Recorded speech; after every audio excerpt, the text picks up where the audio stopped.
This comes from Discussing Films.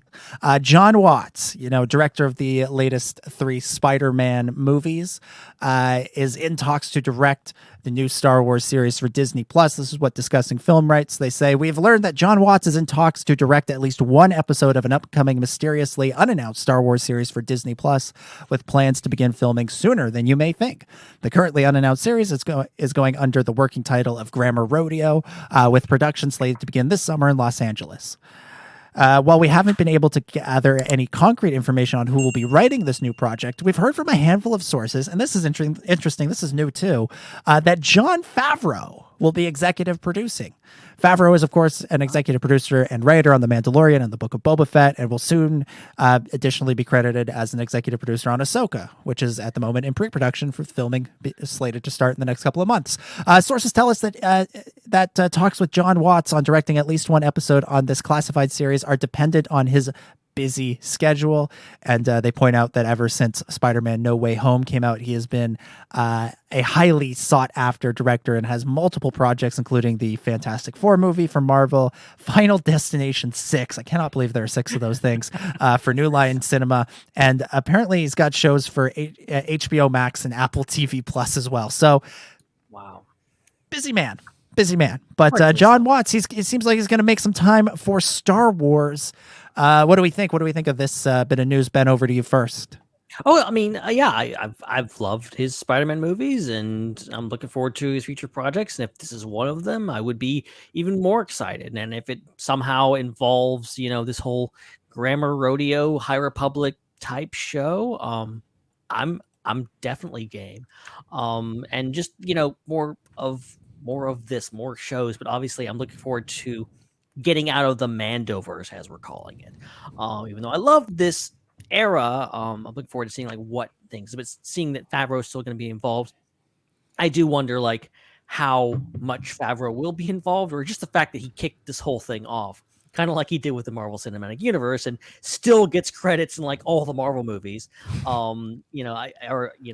So you got to wonder how involved he will be, but he does deserve a lot of credit for doing all this and being involved so heavily, Mandalorian, Book of Boba Fett, stuff like that. So I would not doubt if he had some creative input into this.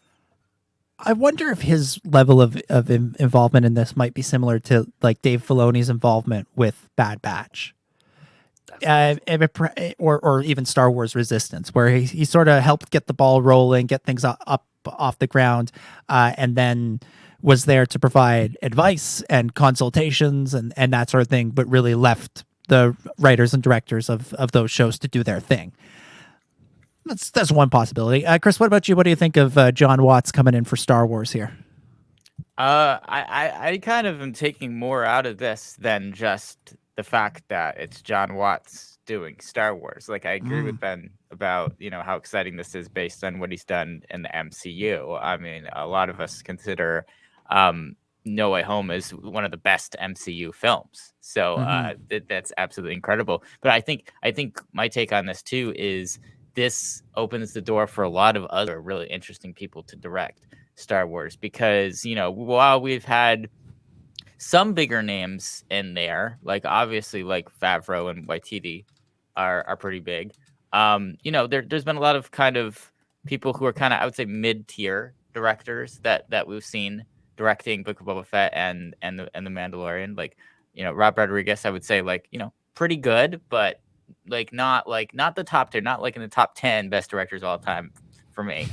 I have a few friends who might disagree with that, though. There's some super fans out there for sure. So I don't know. I think what this does is it opens the door for there pretty much to be anybody to come in. Now, I actually would be surprised if we get a Spielberg directed episode, or something. Yeah. So that's really exciting. So I think it's cool that they're willing to go after the top people, the people that are if the Oscars were a little bit more indicative of what the population was watching, as opposed to kind of what's kind of in the industry. Up for director of the year, or best director, or whatever that one is called. See, Best now they need director? like Yeah. best pop movie director, or whatever they did. Remember? They very nearly had the best popular film category. Yeah. Yeah. That was the thing for a few minutes, I think. Yeah. They'll bring in John Watts for that. They'll bring him back for that. Yeah. Well, it's interesting. Joel in the chat points out, John Watts knows how to direct young people in school. And that is kind of the thing that has me sort of most intrigued about him and this show, is that I think the best thing about his Spider-Man movies, like all three of them, has been Peter Parker and his friends. Like the web slinging stuff and the villains and everything have been good.